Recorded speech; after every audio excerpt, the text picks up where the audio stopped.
Hey there, this is a review for our Castles and Crusades campaign. This was session number 66. Excuse me.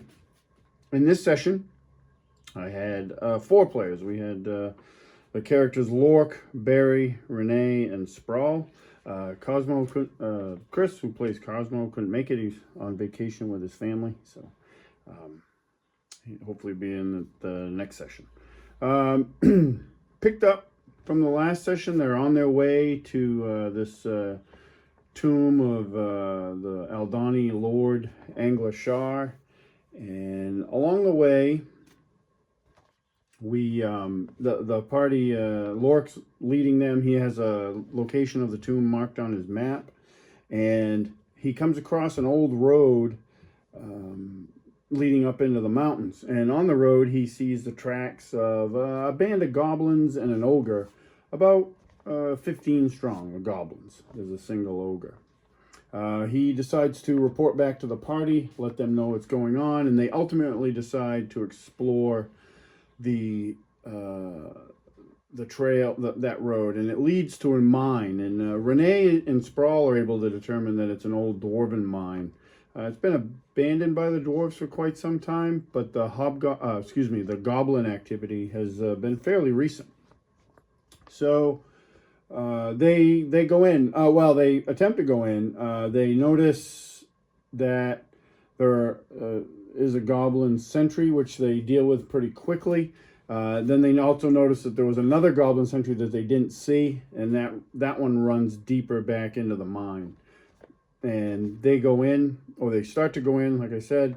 They come across some traps that the goblins had set. I don't think any of them sprung traps in this. But the dwarves, Renee and Sprawl, are using a lot of their stone cunning ability. I don't know if that's exactly what it's called in Cast Crusades, but the innate dwarven ability of understanding stonework and detecting traps and stuff like that involves stonework.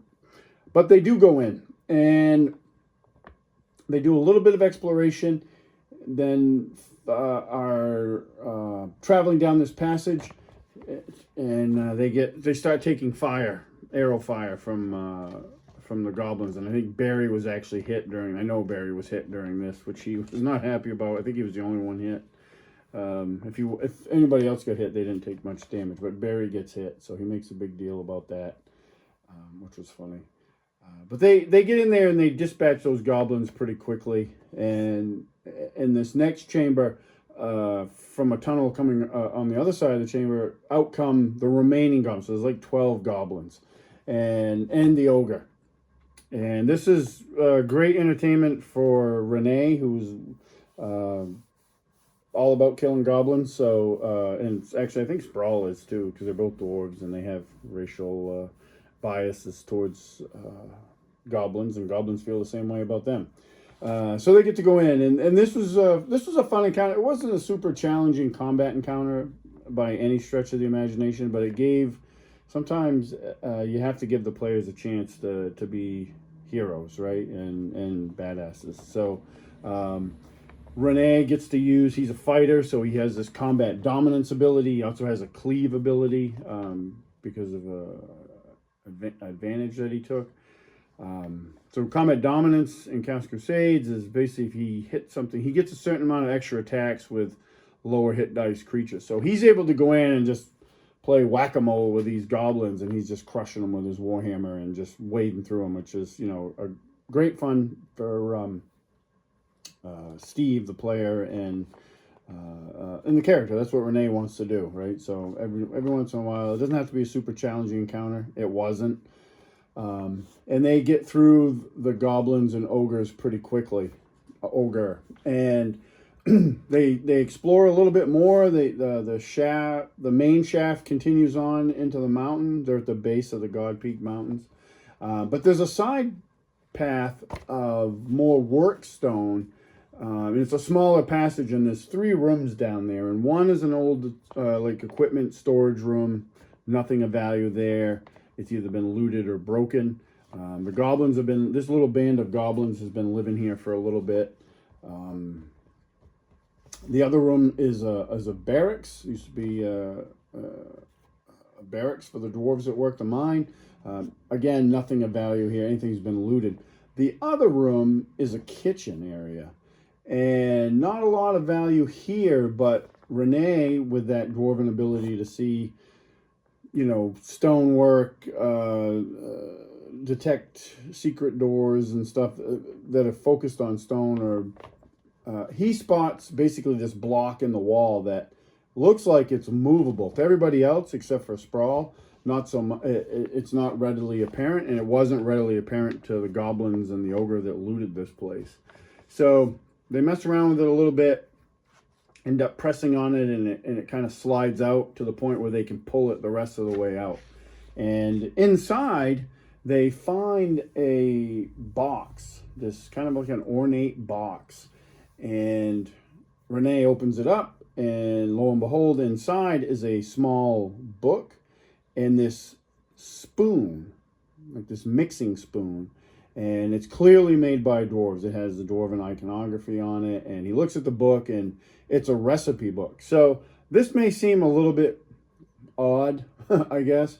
But, and I know I've mentioned it in the past, Renee has a secondary ability as like a chef. And that's a big part of his character. Like, and it's a lot of it, that ability fuels a lot of role play at the table, because in their downtime, Renee is always cooking something or doing something, and Steve really leans into that really well, and it provides a lot of extra. So downtime can sometimes be boring, like camping and stuff like that in games, because it kind of either gets glossed over or nothing really much happens unless you get like a wandering encounter or something. But this provides a level of role play and interaction with the rest of the party that is really good, and it's all player driven for the most part. Like Steve does this, and then everybody else just reacts to it. It's really good. So he finds these items, and he's super excited about it. And Barry actually casts Detect Magic, and the spoon is magical. So the book is like a cookbook, basically. It's full of variety of recipes. There's, you know, names, and one name is kind of is repeated on multiple occasions, and it's Duzith, and that's a dwarven name, and that's who put this book together. So Renee definitely, you know, holds on to that, and he's already making plans. They end up checking out this, like I said, they explore the mine a little bit more, and then they decide, well, this is probably the best place we're going to find a rest. So they end up resting here. Nothing happens as far as like they don't get combat encounters or anything like that. They just rest. Renee whoops them up a meal. And the thing we do with the meals, and I've talked about this before, is like if he successfully does it, because he has to make a wisdom check, which is a challenge because Renee's wisdom isn't all that great. The food gives them some sort of benefit for 24 hours.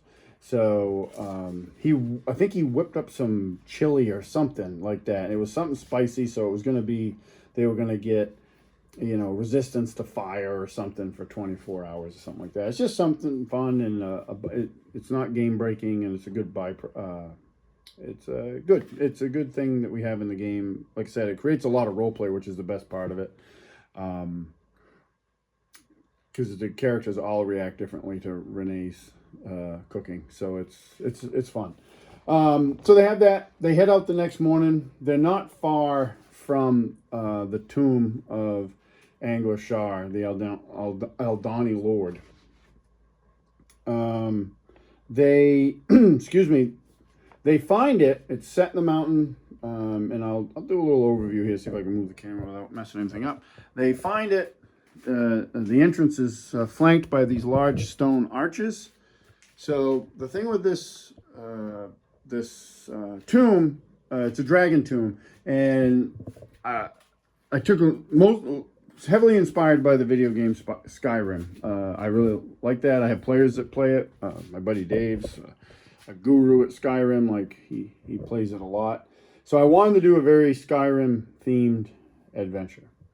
So that's what they find. So they approach this entrance, and out come skeletons, and they attack. Not a super hard encounter for the party. They kind of whip through it. Sprawl actually comes into it, his own on this, and it'll kind of carry through the entire session with his cleric turning him undead. He did that a lot in this adventure, which we'll get into. They kind of whoop through those skeletons pretty quick. And then they enter the tomb. I think when there's one, they go in, they make their way through here, down here, they come to this room here. There's a portcullis which is down. There's doors here which are closed and locked. And then there's this open passage. So they decide they want to try this door first. They can't find a way to open this door, so they decide to go through here. It is locked, and Barry uses a knock spell. Whoops, I'm probably screwing the camera up here. Barry uses a knock spell, which I think he got from a scroll. He had on a scroll, and it unlocks the door. What it doesn't do is detect traps or dismantle traps. So when Lort goes through the door, he gets hit with a spear. If you ever played with Skyrim, like they have sometimes these spears that'll come up in doors if you don't dismantle the traps. And he gets hit with those. He takes a little bit of damage, but they make it through. They then come up to this area here, and it's just a series of rising caves. And when they get up here, there's some sarcophagi here, and they start bursting open, just like if you've ever played Skyrim. It happens. These are actually official Skyrim miniatures and terrain from Modifius. They're miniatures games, so some Draugr come out, and they end up fighting these Draugr. Again, not a super tough battle, primarily because the party's pretty competent, and Sprawl's turning ability kicks in again, and he's able to turn them and drive them back. So they finish them off in pretty quick fashion. So far, combat hasn't been a real big issue here. Some traps. They get hit with a trap, which is something I don't use traps a lot. So once that started happening, that can have an effect on the party and the players on how fast they proceed through things, and it did a little bit in this. Not bad though. They get up here, they search all the sarcophagus like good adventurers do. They find some coin, not a lot, but a little bit of coin. One of the things that also happens is behind this sarcophagus here, I think it was Renee. It was either Renee or Sprawl, but I think it was Renee. He notices that this one will slide to the right. He finds old grooves in the stone on the floor. And so they move it to the right, and behind it, there's a little alcove, and in the alcove is a lever. So they're kind of studying that a little bit, and pretty sure it was Renee with his wisdom. He just reaches in and grabs it and pulls it, and it slams, these two blades slam down on his arm. Thankfully, his arm is heavily armored with his magical armor. So he takes a little bit of damage, but doesn't lose his hand or anything, which was a possibility. Doesn't happen. So he takes a little bit of damage, but when they pulls that lever, they hear gears grinding throughout the cavern, and they decide to head back. They've cleared this area out. They decide to head back. When they come back, this portcullis here is now open. Get open. So that's open now. I think at that point they decided to actually go down this tunnel first. They kind of want to clear systematically throughout the dungeon. They don't want to leave stuff behind them, that's not a bad idea at all, typically. They go into this cavern, and as they go further in, just like, again, if you've ever played Skyrim, you start to come into these caverns, and the tunnels and entrances are full of cobwebs, as these are. They end up getting attacked by a couple giant spiders at first. They drop down. The party starts battling them. And with, the typical lineup, Barry is in the back, helping out with his spells and such. This one here actually comes down from the ceiling behind him or near him and focuses on him a bit. But they make relatively short work, although, actually, I'm going to back that up. They didn't make too quick a work of the spiders because these are large spiders, and we had a few people get...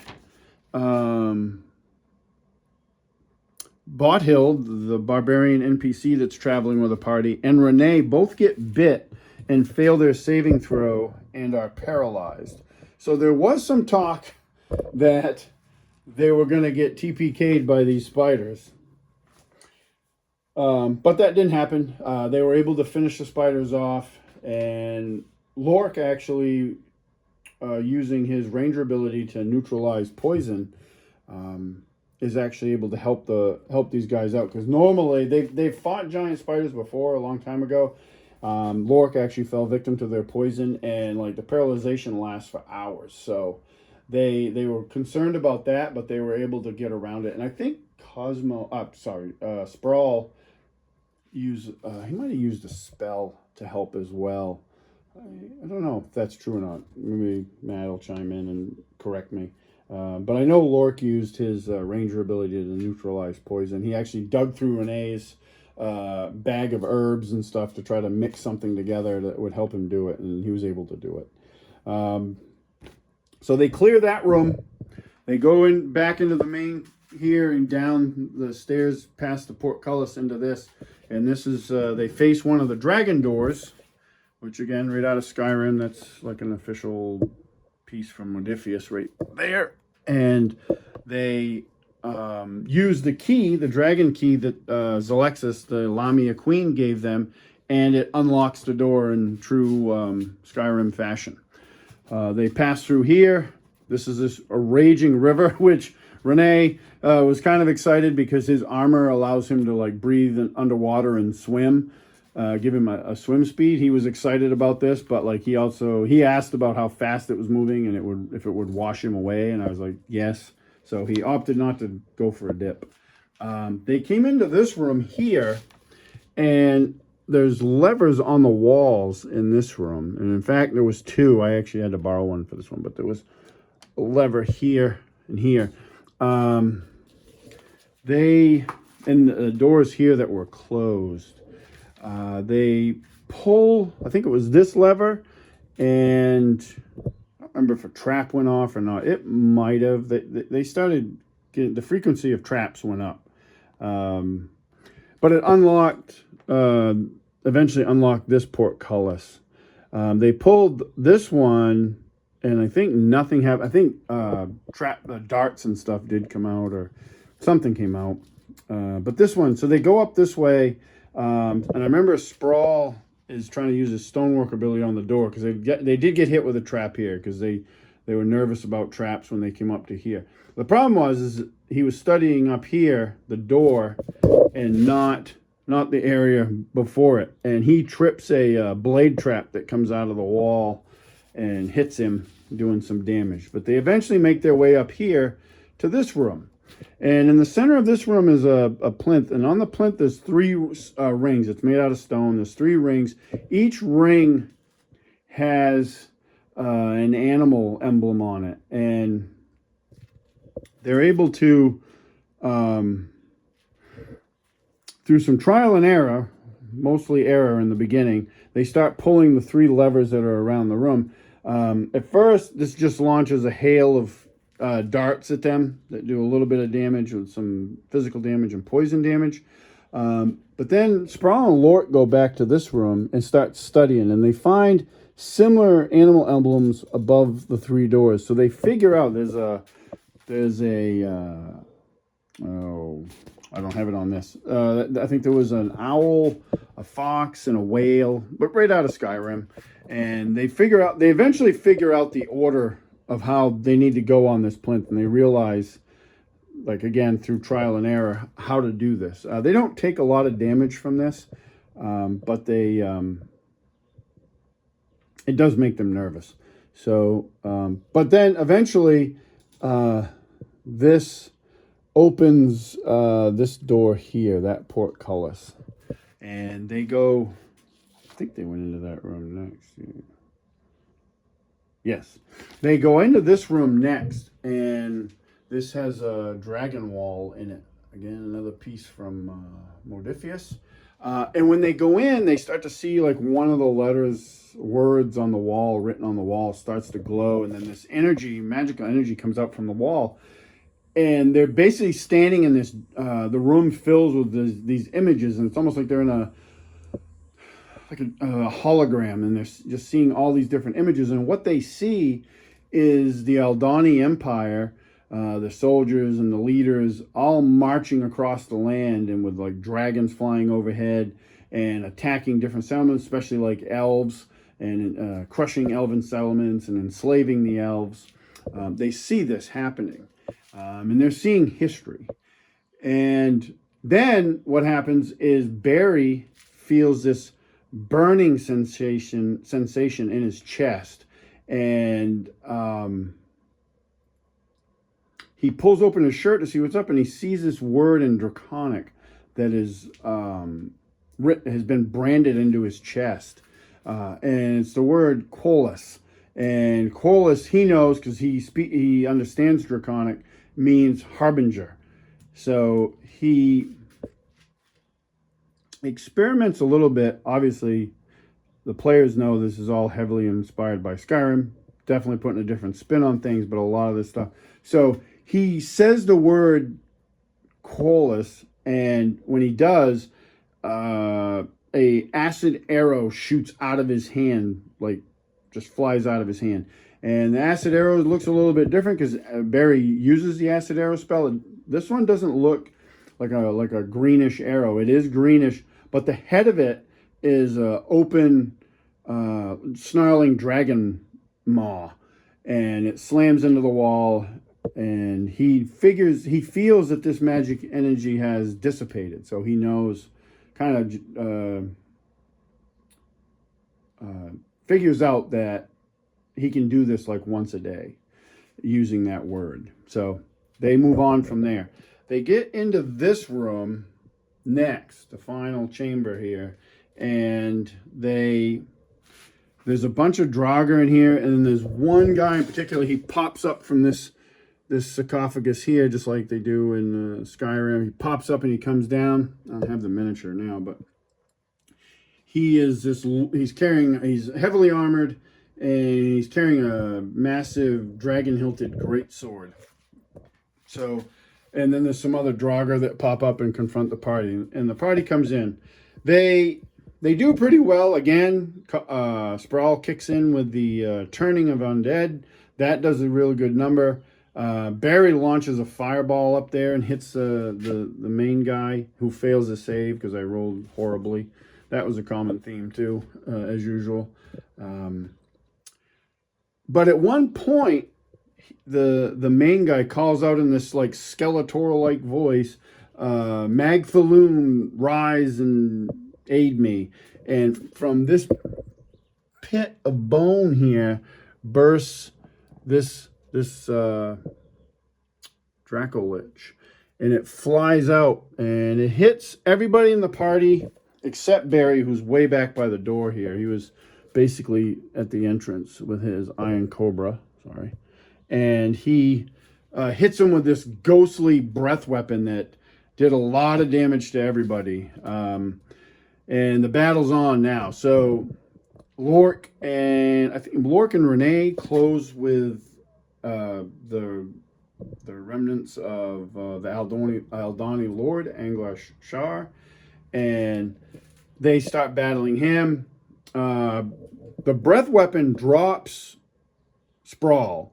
So Bothild, who had been making her way to help Lork and Renee, sees this, and she actually decides to run over and grab Sprawl and try to drag him behind these columns here.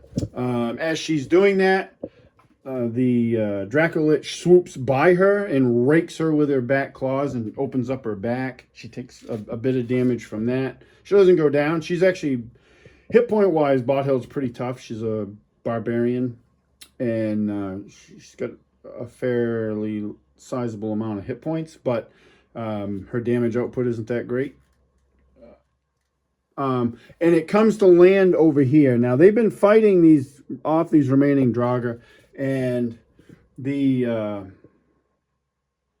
Anglar-Shar is fighting Renee and Lork. He gets a few hits on each of them. He's got this big, like I said, he's got this big greatsword. And he was physically fairly tough, but like the fireball that Barry hit him with did a lot of damage. And like I said, I failed to save, and Dave actually rolled really well for his damage. So they are able to finish him. But and I was I'm always a little disappointed in my rolling as a game master because it never seems to be that good. But this fight actually came down to the final roll, and that was a roll for initiative because the Dracolich, Barry was back here, and he was taking cover behind this door, but he's peeking out, so he's seeing this whole battle, and he's helping. He's casting more fireballs. He launched another one, and that killed did more damage to both the Dracolich and Anglar-Shar. But this thing swoops by and lands right here. And so now a new round happens, and it's initiative time, and the party won initiative, which turned out to be really, really good for them that they did. I was initially disappointed. I was like, I really wanted to win an initiative, of course. Had I won initiative, this Dracolich, Maglathun, would have used his breath weapon and shot it into this room, and that would have killed Barry. Without a doubt, even if he'd probably made his save, it would have killed Barry. Barry doesn't have a lot of hit points. And with Barry down, Sprawl down, that would have been really bad because they still would have had to fight this thing. But I lost initiative. So the party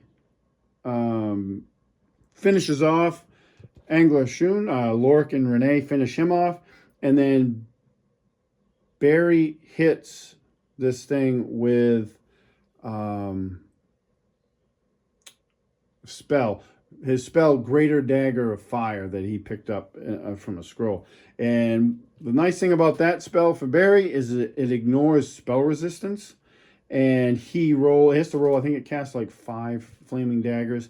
And he has to roll a hit for each one. I think he hit with all of them, and one of them being a critical hit.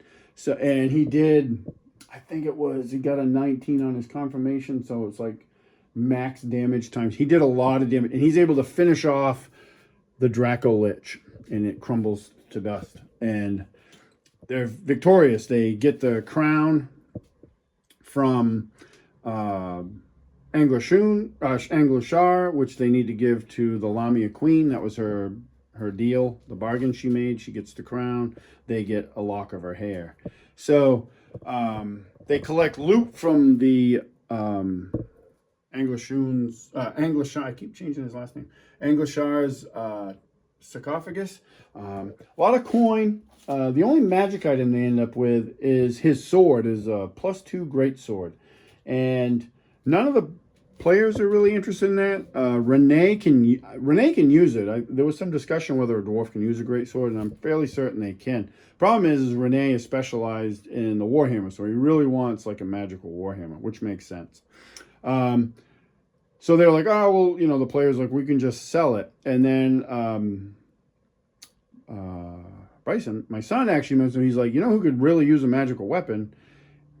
And it was his suggestion, is he's like, Bothild could really use a magical weapon. She doesn't have any. I didn't give her any magic. Her backstory and the way they met her, there was no really good reason for her to have any magic items. So she doesn't have any. Like, she has no magic items. She's and she's tagging along with these guys. And the party's like, yeah, that's a good idea. We should, because they still have other stuff that they need to go do next. And she's going to be with them. So they wisely, that was a great decision, and kind of showed like a little bit of investment in Bothild. and as a character, which is really good, and not just focusing on, oh, we could get some coin for this. They're not hurting for coin, so they give Bothild this +2 greatsword, which will help her out quite a bit. But yeah, that was the end of the session. Real good session. I know I've probably talked about this before. I'll try to make this quick, but sometimes like your perspective as a game master it's very different than the player's perspective. So like I got really great feedback from the players on how much they liked this session, how much fun it was. I did have a ton of fun. I'm always disappointed in my poor dice rolling, which seems to plague me as a game master. But like I said, it actually really paid off, because if I had won initiative on that final round, likely this would have turned into a TPK, because the party could, like Renee and Lort would have been able to, I don't know if they would have been able to defeat the Draco Lich, because Renee, I think Steve said he was down to like the single digits in hit points. Like he had taken some damage throughout this whole thing, so they hadn't had much of a chance to heal. So very likely this would have turned into a TPK had they not won initiative. So it's always interesting to hear their perspective, because it's very different from mine. So that was good. But yeah, that was the session. We're going to play again this month. They're going to be returning that crown to Zalexis, the Lamia Queen, and then I imagine they're on their way. I think we discussed it. They're on their way then to find this Lenorm King and defeat him, hopefully, and then they can get the hair from. They'll awaken. The plan is it'll help awaken Honorial, and they can get hair from her, and then they'll have the hairs they need to make the brush that will allow them to join the pieces of the 2 pieces of the rod of 7 parts that they have. So we'll see how it goes. But yeah, I appreciate you all watching, and catch you at the next one.